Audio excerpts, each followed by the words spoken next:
Could be us. So back to what I was saying. Could be us.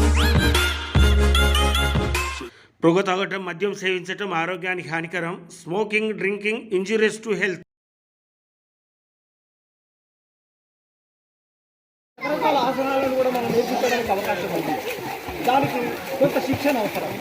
ఇంకంటే కూడా మనం ఒక 5-6 రోజుల నుంచి వారం రోజుల అందుకే ఈరోజు మనం అంతర్జాతీయ దినోత్సవ సందర్భంగా మనం యోగా వారోత్సవాన్ని ఈరోజు మనం శ్రీకాకుళంలో చేస్తున్నాం. ఈ మీరు గమనించాలి. Okay, stop.